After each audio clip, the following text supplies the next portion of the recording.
When you bought the old house on the edge of town, the basements seemed ordinary, cold, dusty, and forgotten. But after your first night, you noticed something odd. Long, jagged claw marks on the cement wall that hadn't been there before. You scrubbed them away, blamed it on an animal. But the next morning, they were back, fresh, deeper, angrier. Now, each sunrise brings a new set, and they're getting closer to the stairs. Whatever's down there doesn't want to stay hidden much longer. Today we will talk about the basement in your new home has fresh claw marks each morning. So before we start, make sure to hit the like button and subscribe to my channel. 1. A new home, a new start. You moved into the house with hope, a fresh beginning in a quiet neighborhood, far from the noise of the city. The property had been vacant for years, the price far too good to ignore. The previous owner left no forwarding address, no explanation. The structure was solid but needed work, especially the basement, which smelled of old mildew and damp stone. It had a strange air, too still, too quiet. The first morning, claw marks appeared on the basement wall. Not scratches from rodents or wear, but deliberate, deep gouges in the concrete. You assumed it was vandalism or a prank. You repainted, sealed the wall, and installed a motion sensor. But when you awoke again, the marks had returned, fresh, raw, and longer. Each groove looked like it had been carved with something unnatural. You couldn't explain it, but you were certain of one thing: something was alive down there. 2. Scratches and signs. The marks were too symmetrical to be random, too furious to be human. They extended across the far wall, stopping just shy of the old furnace. They were accompanied by a faint smell: iron, earth, and rot. You tried calling pest control, but they found no evidence of animals, nor any access points. The technician paled when he saw the scratches. He left quickly, muttering about things best left buried. That night, you stayed up, watching the basement door, listening. At 3:17 a.m., you heard it, scraping. Slow, deliberate, like nails on stone. You opened the door, but nothing was there. Still, you sensed movement. The claw marks the next morning had changed direction. Now they pointed toward the stairs. It was no longer just scratching. It was a message. And every night that passed, the lines got closer to the door, like whatever made them was crawling upward, toward you. 3.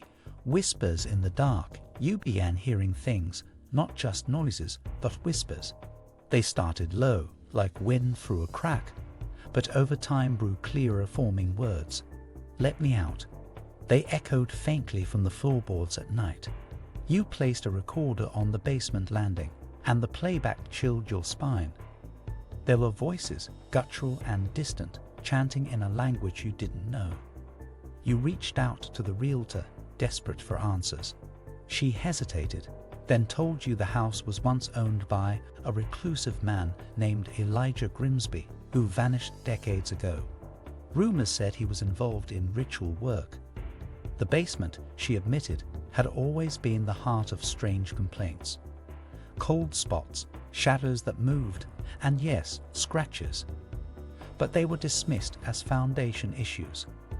You researched Grimsby and found only fragments, occult ties, mentions in missing persons reports, and a sealed-off section of the town archives labeled unexplained.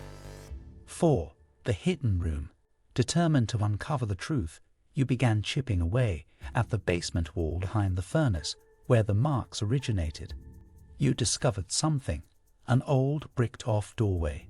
It took hours to break through, but behind it was a narrow passage, leading to a small windowless room with symbols etched into the stone walls.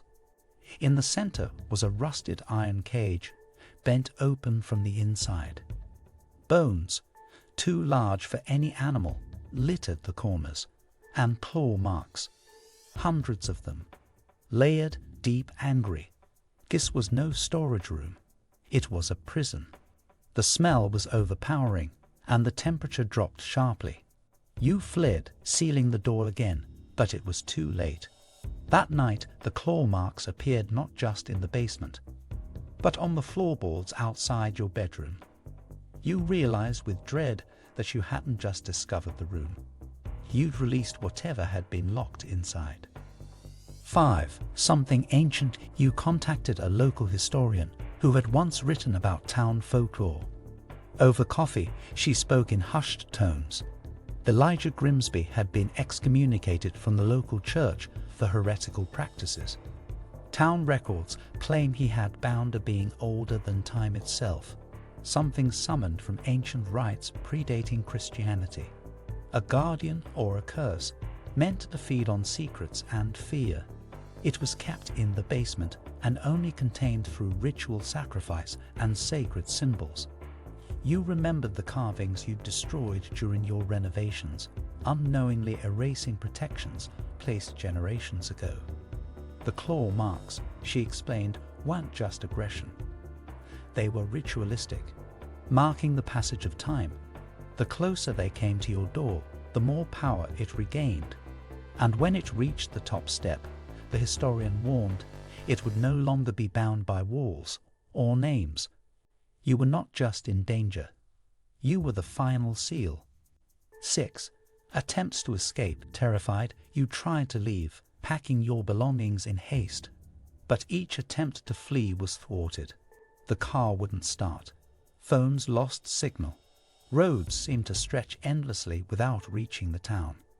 It was as if the house, and what was in it, wouldn't let you go. On the 5th night, you boarded up the basement door, scattered salt, and recited protective prayers you found online. It didn't matter. The claw marks appeared on the inside of your bedroom door now. They pulsed with heat, smelled like burning meat. Mirrors reflected things behind you that weren't there. You began to dream of the cage in the hidden room, empty, rusted open. Something paced just out of sight. You were no longer sleeping in peace, only backing out. You awoke with scratches on your arms, the same ones etched in the walls. You realized the truth with horror. You were being marked, claimed. 7. Possession and paranoia. The line between waking and dreaming collapsed. You lost time, hours vanishing without memory. Friends stopped calling. You couldn't explain the bruises on your ribs or the sensation of being watched in every mirror. Shadows moved on their own. Your reflection began to delay, mimicking your actions a half-second too late. The house groaned like it breathed. You found your own writing in places you never remembered visiting. Latin phrases, warnings, symbols in chalk. The claw marks now traced your footsteps, appearing behind you wherever you walked. It wasn't just in the basement anymore. It was inside the walls, the pipes, the wiring. It knew your thoughts, mimicked your voice, whispered things you feared most. You weren't sure if it wanted to kill you or become you. Each night it came closer, and each morning, less of you remained. Your soul was being hollowed out, piece by piece, by the thing you let free. 8. Becoming the mark. On the final night, the claw marks stopped. There was no sound, no whisper. Silence stretched endlessly. But you understood. It was no longer clawing to enter. It was already here, within. You stood before the mirror and didn't recognize the thing staring back. Your eyes, once clear, now glowed faintly in the dark. Your hands shook, twitching with something primal. You descended into the basement one last time, driven by something you couldn't fight. The room behind the furnace had changed, larger now, with fresh symbols etched in blood. The cage was gone. In its place, a new one, empty, waiting. You understood what must happen. Every generation, one must take the place of the prisoner to hold the being at bay. You were never the homeowner.